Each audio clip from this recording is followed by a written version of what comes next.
And now, coming to you live from Times Square in New York, New York. That's right, folks. It's time for the exciting edition of Behave Live. Hi, hello, and welcome, everyone. As always, my name is Peter Stornorthorpe, your managing producer here at Behave.org. Delighted to bring you the key difference between persuasion and forcefulness, how one boosts conversion and the other fails miserably. An awesome presentation by our really great friend, Brian Lewis, over at Wolfhound Interactive. Brian Lewis, you should be getting a notification for screen control momentarily, and we're just waiting for that sort of to go live on us. Beautiful. It's all you, Brian. Take it away.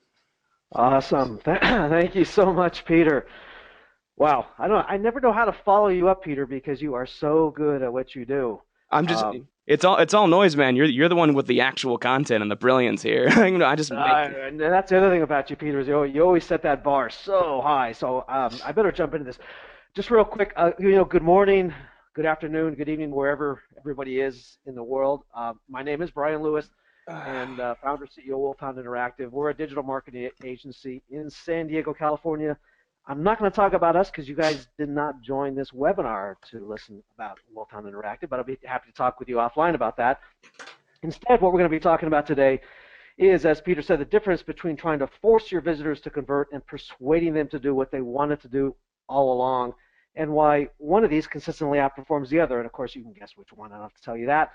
It really comes down to recognizing and understanding some of the illogical biases in how we think and make decisions. There's probably hundreds of persuasion techniques you can test and implement, and I really suggest you do, to boost conversion on your site. We're going to be talking about our favorite 9. Now, as we work with clients, we still see an emphasis on the old-fashioned forcefulness. If you're not getting enough conversions, we just need to take all the information off the page and take the navigation off the page and make the form even bigger. And the problem is that forcefulness tries to muscle our visitors into doing things that they're most likely not ready to do yet. Your visitors aren't naive. They can tell when they're being muscled, and this makes them feel anxious, which is actually a prime friction element to conversion. And you know how we, as humans, instinctively react when we feel like we're being forced to do something? We pull back. Our defenses go up, skepticism goes up, and we're more likely to leave the site. So the other thing is, don't underestimate the ease of your visitors clicking that back button. That is another option that they're going to use. Let's take a look at some classic forcefulness in action. Hopefully my examples here are not your websites. I did a search on extended car warranty, clicked on the Google AdWords ad, and came to this page. Of course, they've removed all the distractions. They've removed the navigation, and I could picture the conversation. Let's make sure that our visitor does nothing but fill out this form, but they're forgetting that I can also click the back button. As far as extended car warranties, I know nothing about these people or about their service, so it's unlikely to commit. Your visitors are unlikely to commit on their first visit or on their first page. You have to recognize you can't force them to do that. So, traditional convention CRO theory was, let's strip out the navigation and the distractions. But you know what? It usually doesn't work. All of our tests have shown that does not work, because your visitors, just because they click on an AdWords ad, aren't necessarily ready to convert. And so we're actually seeing that less and less. Now, in certain circumstances, removing navigation does make sense, certainly like in your checkout flow, because at that point your visitors already have their information needs pretty much met. A quick example of forcefulness, and then we're going to jump into persuasion, which is why you guys are on this webinar. I did a search on gyms and clicked again on an ad, came to this landing page for 24-hour fitness. But you got to ask yourself, your typical visitor is going to say, well, is there a 24-hour fitness near me? And what are the amenities? And how much does it cost? And at least these guys left the navigation in there. But again, this is kind of the assumption that when someone clicks on an ad, they're ready to convert, and that definitely is not the case. Otherwise, we wouldn't see conversion rates, anywhere from 2 to 6 to 8%, depending on the type of business that you're in. So we talked about forcefulness that doesn't work. Let's talk about what does work, and that's persuasion. And the reason why is persuasion plays off some of the irrational biases we have in our brains that can profoundly influence our behavior without us even actually being aware. That's the cool stuff about this. It's more about leading someone into taking certain actions on their own rather than giving them direct commands. Main motivation of us is to kind of increase our our positive external rewards and minimize the cost. So in order to do that, we need to kind of go below the surface. That requires kind of a basic understanding of how we use or don't use our brains and neuropsychology and the makeup of our typical visitor. So let's talk about first our typical visitor. Now, a lot of marketers think that visitor is like this. Ready, willing, and able to follow your every command. And when they don't behave, they're expecting to be taken around, by a leash. Well, this is not your typical visitor. This is your typical visitor. Your typical visitor doesn't like to think or expend effort. They're always looking for the most efficient, easy method. And the keys to understanding, and this is to me the core of persuasion, is the key to understanding your visitors. And here it is right here. They want control. They're lazier than you think. They want to spend the least amount of time on your website. In most cases, they're probably not going to use your site the way that you figured they would and the way you intended they would. They've learned habits on how to use the web and how to navigate through websites elsewhere, and they're going to rely on those habits. If they don't see something on your website, it basically doesn't exist, and they have questions. So it's important to understand that when someone comes to your page, these are the common characteristics that they share. So with all of that, let's jump into our very first persuasion technique, and that's called framing. Now, the framing effect is an example of a cognitive bias in which we react to a particular choice in different ways depending on how that's presented. So in other words, we don't evaluate the value of something in a vacuum. We need something to compare it to. The value we place on an item, it's directly influenced by how it compares to another item. Let's take a look at an example of this. So here's an example of a hosting company. You guys have probably seen something like this before. And it has the three plans: the basic plan, $2.50 a month; the advanced plan, $4; and the premier plan for $6. Now, when you look at it this way, and you jump over to that premier plan after looking at basic and advanced, and you see $6, it's like, okay, well, that $6 plan better be at least twice as good as that basic plan, right? Or twice as expensive. See, we've been anchored by that basic plan of $2.50. That has set kind of the benchmark, and that everything we see after that is going to be compared to that. So we've been biased by that.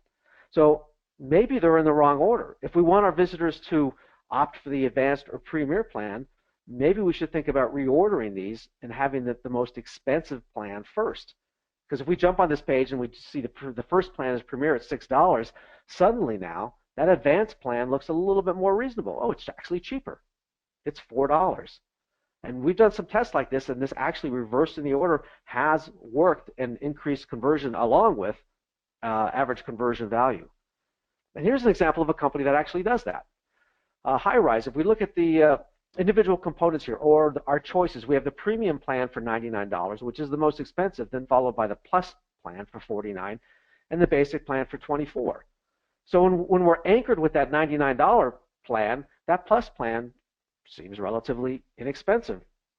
And so that's why the power of comparing alternatives plays into the role so much of persuasion. If we had seen that $24 plan first, it's going to be a much, much harder sell on that premium and even the plus plan. We can also be influenced to spend more by another framing technique called price decoy. Let's take a look at this. Here we have a hatchling plan for $3.95 per month. We have a baby plan for $5.95 a month, and we have a business plan for $5.95 a month. But wait a minute, that business plan has everything the baby plan has, but even more, but it's the same price. Well, how can that be? So why would I choose the baby plan? All right, now notice the important thing about this is notice my train of thought. Once I was distracted by this decoy, I completely forgot about the hatchling plan. And I was focusing on the baby plan and that business plan. And then thinking, well, of course, I'm going to do the business plan. I'd have to be like an idiot to choose the baby plan. It doesn't have as much stuff. So what they've done is they've effectively taken the cheapest option out of the equation. Our brains have been distracted away from that subconsciously. And this is also a very proven technique to increase average order value. Now, if you really want to go bold and test persuading your visitors to go only with the most expensive option, you can do what The Economist magazine is doing. And these guys are great. These guys are always running all sorts of different tests. Just let's take a look at this. They have a print option, they have a print and digital, and they have a digital. But look at their prices. The print is 12 weeks for $12. The print plus digital is 12 weeks for $12. And the digital is 12 weeks for $12. Wait a minute, this is insane. Why would I choose the print or the digital? I might as well go with the print plus digital, and it's also got the nice little thing in the background that says best value. What they've done is they're testing, not offering their lower, really essentially offering their lower priced options by pricing everything at the highest price, because it would be totally illogical to choose in this point anything but that. So think about if you sell any type of product or service where you have different options like that, think about both price framing and price decoy. Let's jump into tip number 2, scarcity and urgency. You know, as humans, we want more of the stuff we can't have, and we tend to want it even more if we think we can't, if it's not going to be available much longer. So it plays on that powerful fear of missing out, and when it's used properly, it can be a tremendously powerful persuasion technique. And let's look at a couple examples of that. Hotels.com, this is Hotels.com. They do a really, really good job of playing on scarcity and urgency. Look at that first arrow here in the upper left-hand corner. Above that, it says book now to get this fantastic rate. But it's the line below that really is the clincher, because that's telling me why to book now. Okay, yeah, book now to get this fantastic rate. I can kind of probably imply maybe the fantastic rate won't be around, but that message below it, if you book later, there's a chance the price will go up or the hotel will be sold out on our site. So they're explaining why, and that why is very important as a persuasion technique. The other thing to do on this page, the right-hand arrow here, is they're expressing the scarcity. There's only 3 left, making you think, wow, I probably should act pretty quickly here, because if I don't, I may lose out on this special deal. This example plays off the notion of drawing our attention to the time ticking away. Now, this is a static slide, so you can't tell, but that in the middle there, the days, hour, minutes, and seconds, that seconds is actually counting down. And you guys have probably seen this before, and this is very, very powerful technique. And as we see those seconds ticking down, it increases our sense of urgency to want to act. And then finally, on a pure e-commerce play here, Zappos, what they've done, it's a little bit small to see, but just above the add to cart, they have only one in stock for the particular shoe and size and color that I've selected. So they're, again, making it clear to me that I need to act now.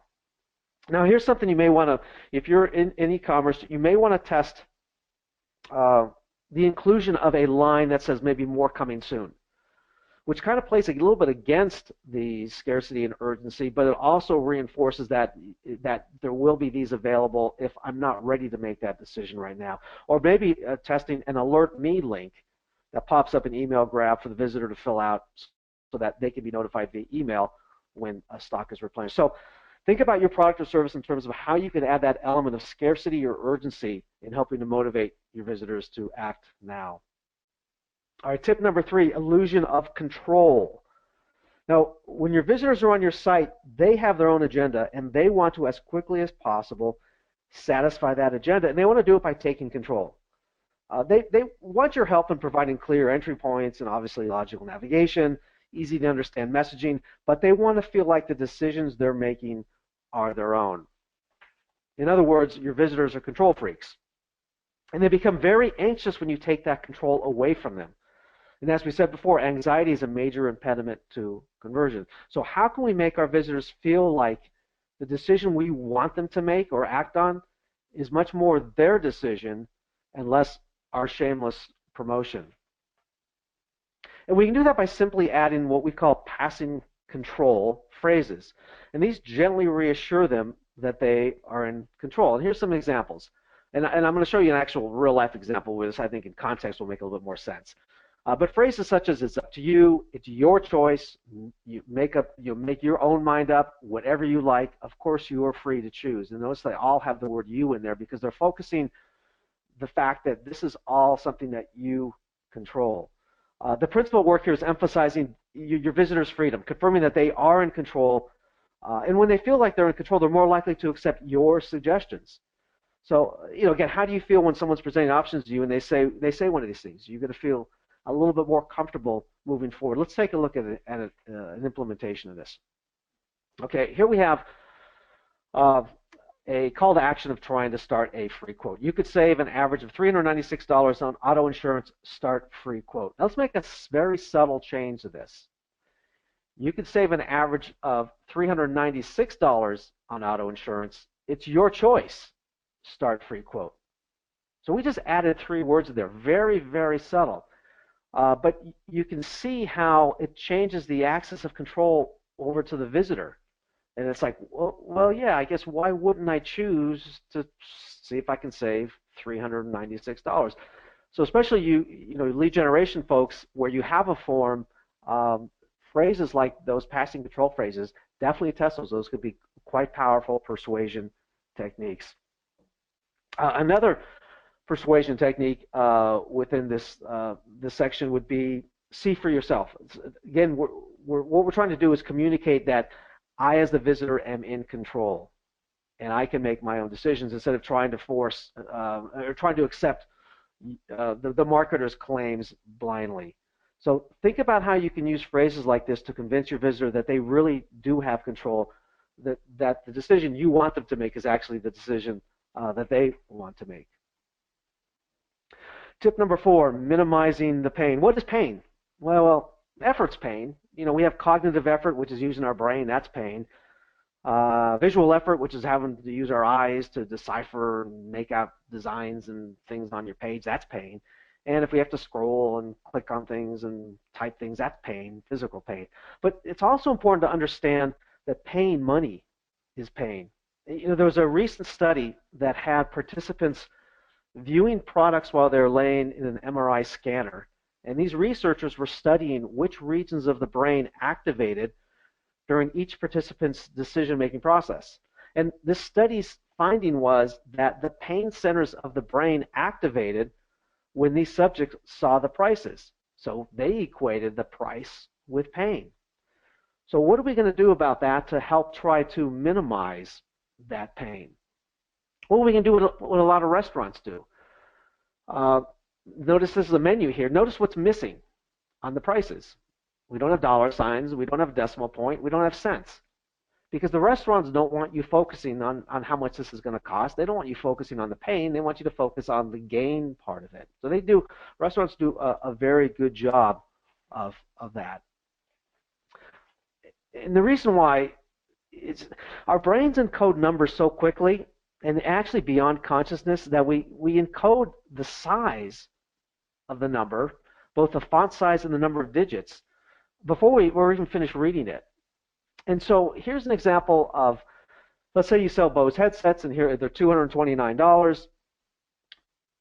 Notice the difference here. This is very subtle. Of course, there's 99 cents here difference too in price, but there's the way that your visitors perceive this is that larger price is going to seem like more pain to them. And I see this a lot in e-commerce where they really want to make the price big. And in situations where your price is less, or if something's on sale and it really is a nice markdown, then it makes sense to emphasize the price. But if not, why are we emphasizing the pain instead of the gain? So think about that again. Unless you're selling like a commodity type product where your price is cheaper, focus people's energies on what they really want, and that is the product or the service. Okay, this is an interesting example here. Let's say that you're selling a product for $50. Which discount seems like a better deal? 20% off or $10 off the $50? And for those of you who are mathematically challenged, it makes no difference. I mean, 20% off is $10 off. But when it comes to persuasion, it actually does make a difference. Because there's been numerous tests that will show in this situation the 20% off is more powerful than the $10 off, even though it's the same amount. There's a rule of 100 that states If your price is under $100, then feature the percentage discount off. And if your price is over $100, feature the dollars off discount. And the reason why is we look at those two numbers, the 20% and the $10. Well, just looking at those numbers without the context of anything else, which is larger? 20%, the 20. The 20 is larger than the 10, and that's why that is more powerful, even though they're the exact same savings. Since cost is perceived as pain, when something's expensive, chop it up into smaller units. So if you're offering something that's on a time basis, like an annual subscription, let them know that, hey, instead of $300, it's less than $1 per day. What we've done is we've taken that big piece of pain and we made it into a lot smaller pieces of pain, which are a lot easier for us to deal with. So divide up the pieces into smaller, and what that'll do is that'll decrease the perceived pain. One last example here is, what about the gain? Well, if we want to minimize the pain, we want to maximize the gain. So here's an example of a company that's got a 1-month subscription that's $200, but when you sign up for an annual subscription, it's $160 a month. So what's the savings there? $40 a month, right? Well, you're signing up for an annual subscription, so instead of $40 a month, let's portray it as $480 per year savings. That seems like that's a lot more of a gain than the $40 a month. So in this situation, we want to roll up that difference into longer-term cost savings when we're comparing it to higher priced alternatives. So as an example, what I wanted to suggest to LA Fitness, if they're listening in this webinar here, is I think a test that's going to increase their conversion rate. We're looking at their page right here, and let's focus on the $25 initiation fee and the $39.99 per month. And I would suggest two very, very tiny changes that should take their web designer and developer probably less than an hour to do. And let's put a small $25 initiation fee, and let's get rid of the $0.99 per month.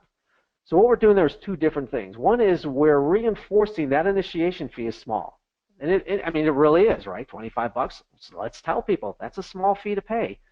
And let's simplify the visual display and also make the physical size of that per month price smaller by getting rid of the $39.99. So very, very subtle, and you might think, nah, that can't really have an impact on conversion. These are the types of things, these little persuasion techniques are very powerful and do have a very big impact on conversion.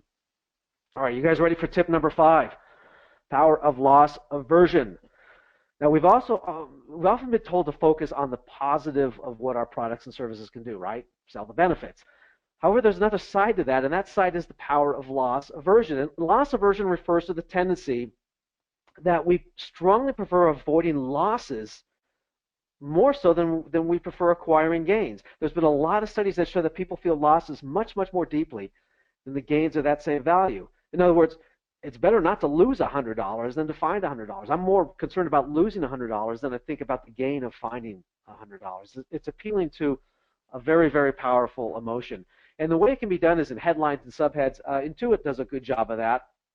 This is e-file 1099s, easy, accurate, and on time, which is the benefit. But the arrow is pointing to something which I think is going to perhaps draw even more visual attention because of the contrast and it's not reverse font, which is avoid late nights and late forms. Okay? What we're doing there is we're appealing to that loss aversion. We want to minimize that loss aversion, and we don't want late nights and late forms. I did a search on ransomware and clicked on the ad, came to this page here. I love the messaging, but man, it's hard to read with all those caps. But what it says is, don't let ransomware hold your business hostage. So they could have taken the positive approach and said, our products will protect against ransomware, blah, blah, blah. But they're appealing to that loss emotion again, because man, ransomware, holding my business hostage, that's like my worst nightmare. And so again, when it comes to persuasion, think about the negative side of not implementing your service or buying your product. Can you paint a picture of a loss that the visitor will experience if they ignore you? A very compelling loss. And I think in a lot of situations, you will be able to do that. Something worth testing. Tip number 6. Number 6 out of 9, make it seem easy and quick. Duh. Okay, I know this one's real obvious, guys, right? We don't want our visitors to go through a bunch of work, so let's make the transaction process easier. But even though this is real obvious, it's still not really done that well in so many cases. Here's an example of enrolling is simple. Just follow these 3 easy steps. I like the fact that they're telling me it's simple. I like the fact that they're setting the expectation with 3 steps, and I like the fact they're telling me it's easy. But it doesn't look that easy just the way it's displayed. Now, instead, if they just took that and just kind of reformatted that, let's look at what this company is doing here. Create infographics in 3 easy steps. What they've done is they've taken that vertical orientation and they've made it horizontal instead. They've created graphics, and these graphics may or may not necessarily apply directly. I don't think they really apply that directly, but they still communicate a little bit to us about what those steps are. This looks a lot easier and more inviting than this does. So if you have a process that has steps, definitely want to try to visually represent those steps, tell them they're easy steps, and then make sure that we have, just like with this, what we have here is we have very prominent headings under each of the steps. And then if people want to read that extra stuff underneath there, it's there for them to read. A lot of them probably will not need to read it. I want to jump back to hotels.com because these guys really do so much stuff so well when it comes to persuasion. On the topic of making it quick and easy, secure booking, you see the arrow says it only takes 2 minutes. So again, it's like, okay, this is going to go quick. Good. I don't have a lot of time to spend. Remember that image of your typical visitor, the guy sitting on the couch drinking the beer with the remote control. And there's another example, Goodwill car donations. They're doing the same thing. It takes less than 60 seconds. And that, I think this is really powerful here because if I'm donating my vehicle, that sounds like that's going to take a bunch of time. And to let me know that just to get started, it's only going to take less than 60 seconds or maybe to actually do the whole thing, is going to entice me much more than if I'm looking at a task with the lack of clarity as to how difficult, how time-consuming this is going to be. So think again about anytime you have a process, making it look easy and also setting that expectation as far as how long it'll take. Certainly if your process takes more than 90 seconds to 2 minutes, you may even want to rethink that whole process. Because it certainly doesn't make sense to say, donate your vehicle below, it takes less than 4 minutes. I don't think that would be too effective. I want to talk a little bit about something called the centipede dilemma. I don't know if any of you guys have ever heard of this before, but centipede, you've seen them before, right? And they get along fine. They walk fine, right? They got all those legs. It's like, how do they do that? Well, the centipede effect, it's based on the psychological poem. And it proposed that if a centipede had to think about how to move each of its legs, it wouldn't be able to do it. It just does it naturally. It had to think about, how am I going to move all those legs and walk in sync? I wouldn't be able to do it. So it occurs when a normally automatic activity is disrupted by focusing on that activity. And once something becomes a habit, what happens is if you think about that task while you're performing it, it actually impairs performance. So what does that have to do with any of this? Website navigation. Website navigation, by now, we've all been on the web for a long time. It's mostly a habit. Your navigation is mostly a habit. If you're introducing a new navigational type of interface, or you're making me have to learn how to use your site, you're taking what was automatically a previously learned habit and refocusing my attention and my energy on what was a routine task, and you're wasting cognitive energy. Here's an example, and hopefully you don't have something like this on your site, but this is a little small to read here, but it says, click on a community or scroll to explore. If you have to tell me how to use your site, if you have to explain your interface has failed. You're not going to persuade your visitors to convert by forcing them to have to use their brains and have to learn how to use your site. Instead, this is not the place to be, cool and unique. Stick to accepted conventions. Allow your visitors to conserve their cognitive energies on what's important, which is learning about your products and services, not learning how to navigate your site. All right, tip number 7. If everyone else is doing it, it must be good. The power of social proof. When we're uncertain about a course of action, we look around, see what other people are doing, and if enough people are doing it, then we think that's the right thing to do. And especially if it's our peers. And there's a great book out there, and definitely highly recommended, by Dr. Robert Cialdini. He's a retired professor at ASU. This guy's the father of persuasion. The name of the book is Influence, the Psychology of Persuasion. A lot of interesting studies here on the power of social proof and how it influences your visitor behavior as a persuasion technique. You guys definitely want to check that book out. But let's talk about here the power of social proof. And of course, social proof is testimonials. But we're going to talk about some other things here instead. And that is, again, the notion of if a bunch of people are doing it, it's got to be good. And so what PayPal's doing is, see for yourself why millions of people love PayPal. Okay, geez, if millions of people love it, it's got to be something that's good. Another example, Intuit joined over 1 million small businesses. Now, these guys, Intuit and PayPal, obviously they're very large companies, and they have the benefit of having a large customer base.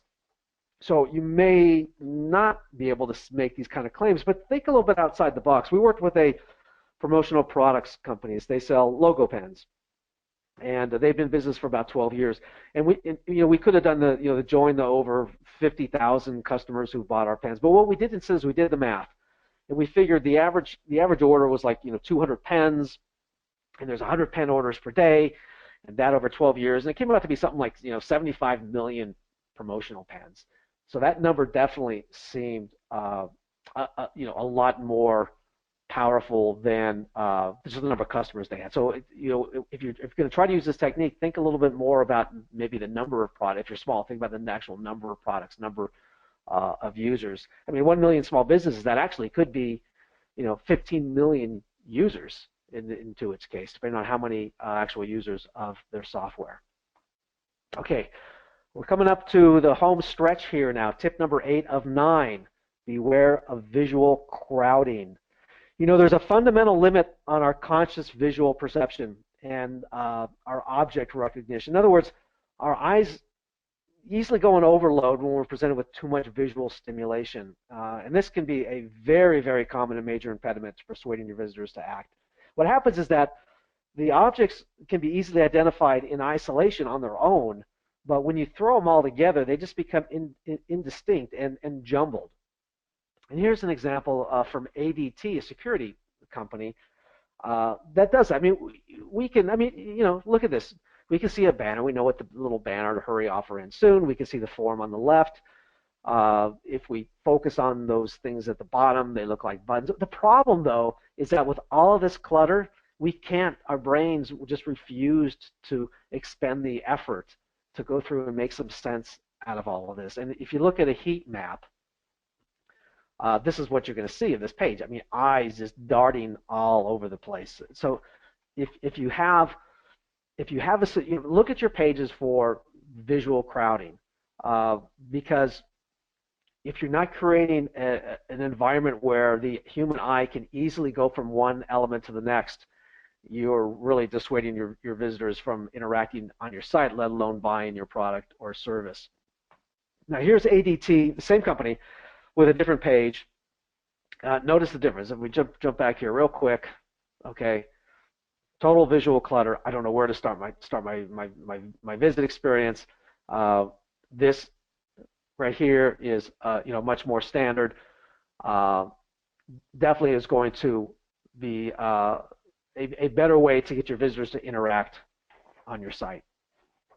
All right, let's go to our last persuasion tip: explicit directional cues. The directional cues, what they are is they're subtle design techniques that subconsciously guide your visitors' eyes to key parts of the page. And let's take a look at a couple examples of that.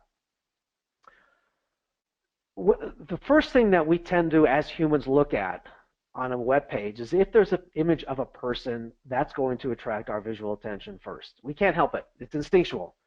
We're going to evaluate that person.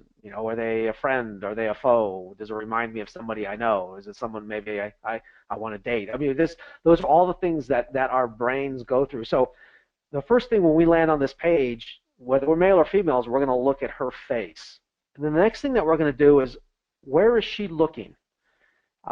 Because wherever she's looking might be something interesting. So notice how she's looking directly at the main call to action there, or perhaps it's kind of hard to tell exactly where, but she's looking at that general area of the benefit statement and the call to action. And we've done tests in the past where we've had the hero shot image, the person looking directly at the visitor versus looking at the call to action or the important part of the page. And the tests have shown that the results have shown that when the eyes are looking at the important part of the page, be it the benefits or the call to action, that those will outperform when the subject is staring the visitor straight in the face.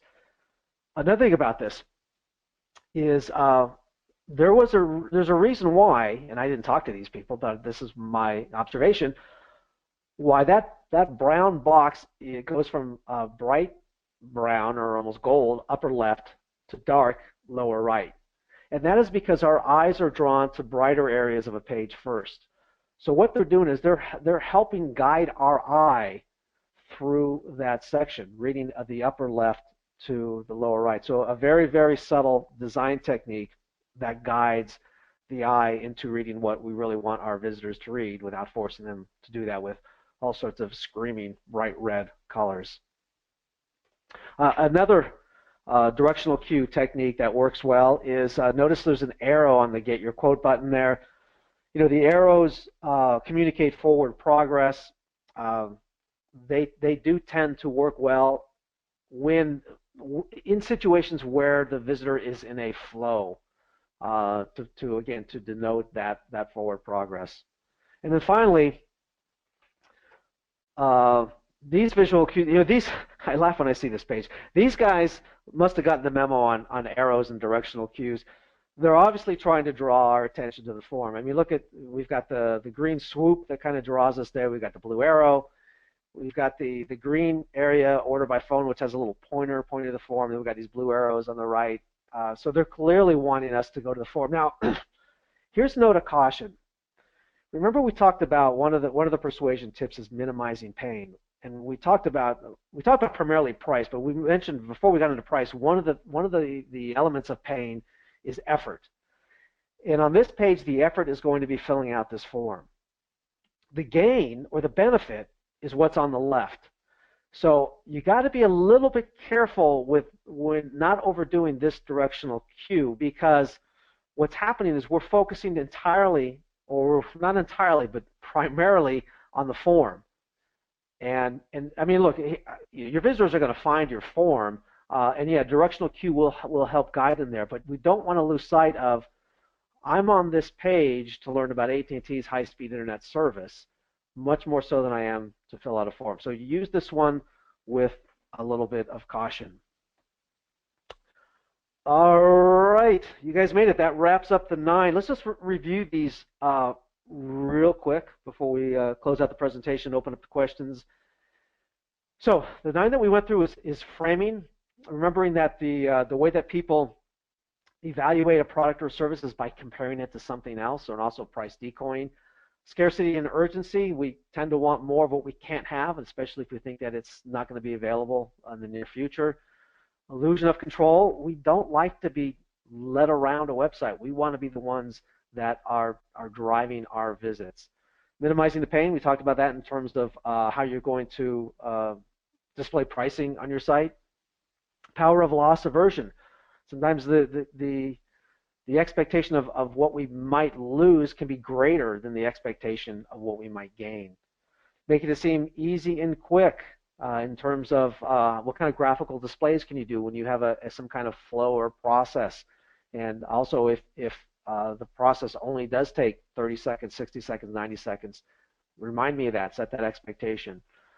Social proof, everyone else is doing it. Definitely has worked very, very well in the tests that we've shown to give people a feeling of a sense of comfort and trust. Beware visual crowding, making sure that your page doesn't turn off your visitors by having all sorts of normally recognizable objects but all jumbled together and clutter. And then finally, the explicit directional clues by using very cautiously arrows, images of people where their eyes are looking, and also colors. So before we wrap up here, just wanted to talk about a special offer we have for you guys who are listening in.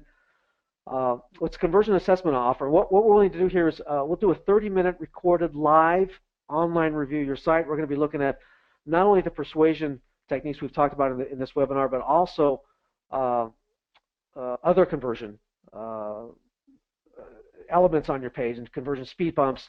And that'll be recorded. Normally, that's a $499 value. We're going to be doing that for the listeners of this webinar, $99. But we can only do it for the first 4 that'll sign up. So if you're interested in learning more about how to boost conversion via persuasion and other conversion techniques, email me, Brian, at wolfhoundinteractive.com.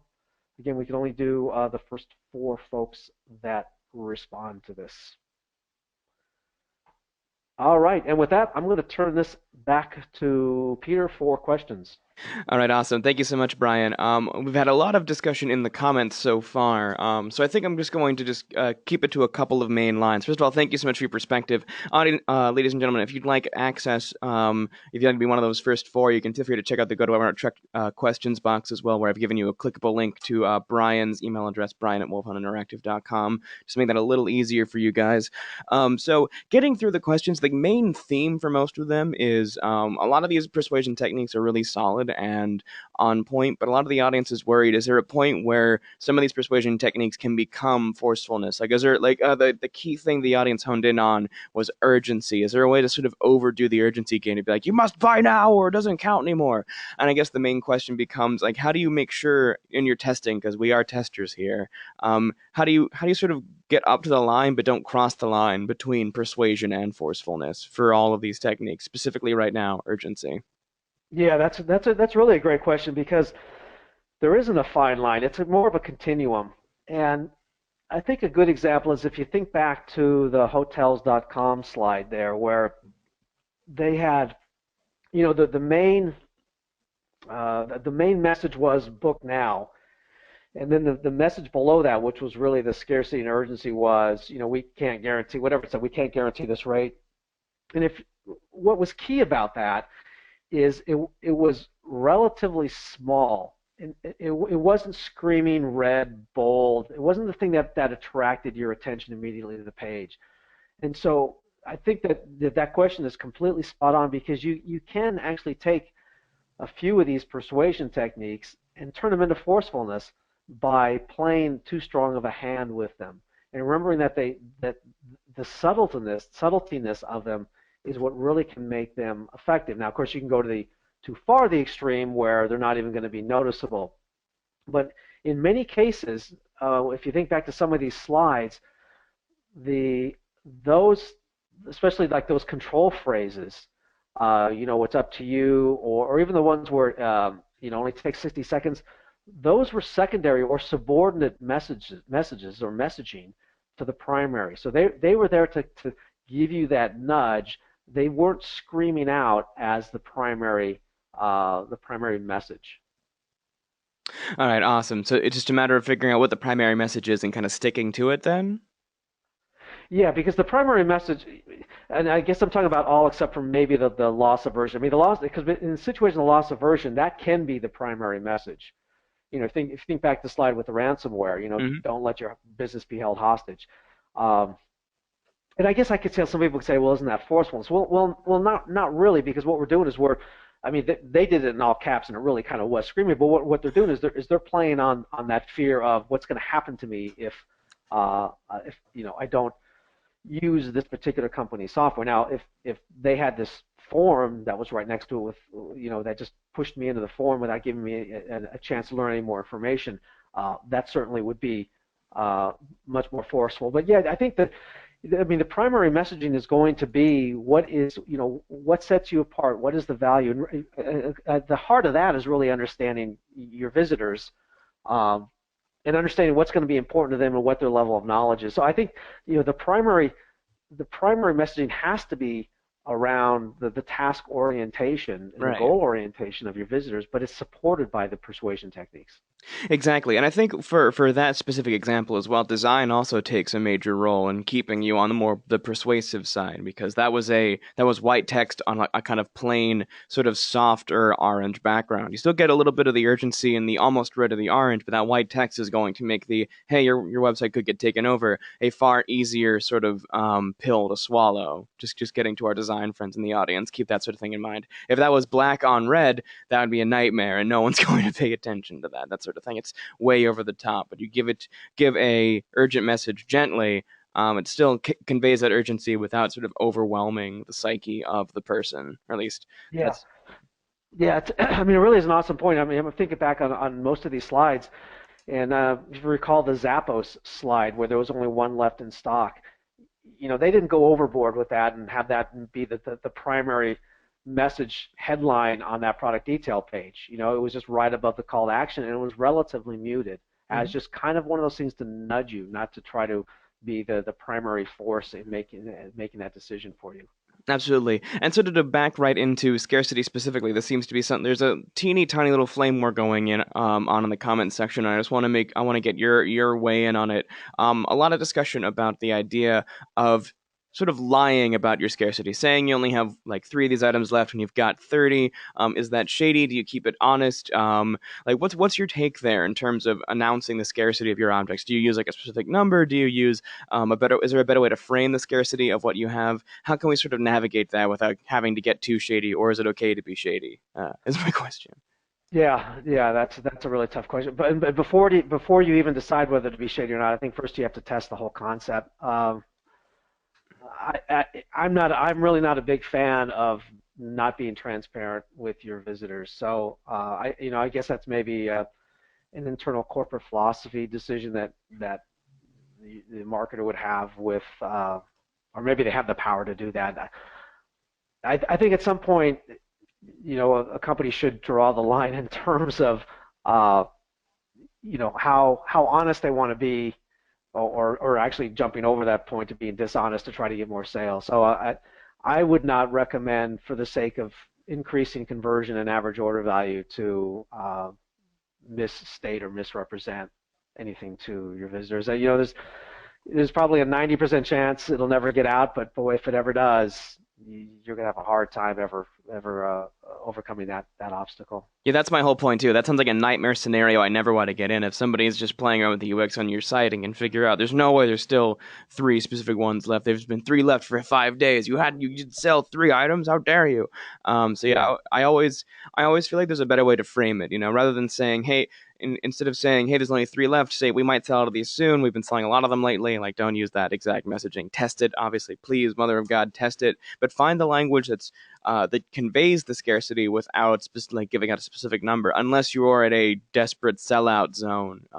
And you can build those sort of segments and cohorts as well. Before we get into the rest of the questions, because there's quite a few that I want to get through here in the last sort of 10 minutes of this presentation, ladies and gentlemen, just one more thing. I really love these conversations I have with Brian Lewis, specifically this one. And I would love to have this conversation continue indefinitely, but unfortunately, we both have jobs, and like time is a thing. So just to make sure that we're continuing this conversation post this presentation the way y'all want to continue, just let me know, ladies and gentlemen, what would you like to receive more information on? Would you like to hear more about a conversion audit from Behave and its partners? Would you like to hear more about how to make the behavioral web happen with you on your website? More importantly, and this is the real game here, ladies and gentlemen, would you hear more about the solid strategies from Wolfhound Interactive? The quote here is, yes, you do. At the same time, you like a copy of the deck from them. This is the point at which that you're going to click there, and Brian will notify Brian Lewis of all the folks who'd like to have that deck from him. At the same time, ladies and gentlemen, if you'd like to hear more about both of those things, that would be delightful. If you'd like to hear about neither of them, that's also cool. We're just really excited to make sure that we continue this conversation exactly the way you want to.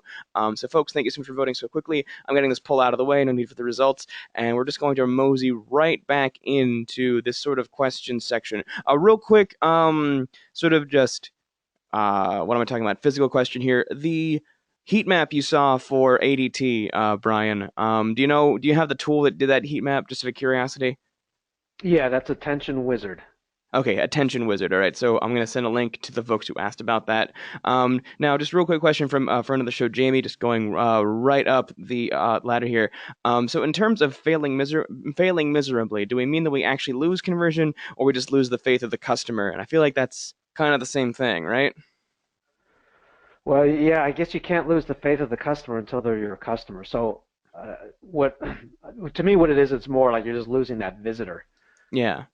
And at the same time, like if they're not converting, like you probably lost their faith anyway. I think one thing too, just keep in mind LTV. Like you don't want to see folks as individual conversions. You're the whole goal of behavioral marketing and any kind of marketing is to build relationships with those folks so that you can keep working with them throughout a long sort of lifetime value sort of moment. So go for LTV, never go for transactors, because if you do that, you're just going to keep churning and burning your list, and it's just going to be bad news down the line. If you get high LTV customers, they're there for a long period of time. More is more, folks. So that'll be my encouragement. All of your practices should be kind of aimed at high LTV always. That should always be the goal, especially in this sort of behavioral marketing context. Does that make sense, Brian?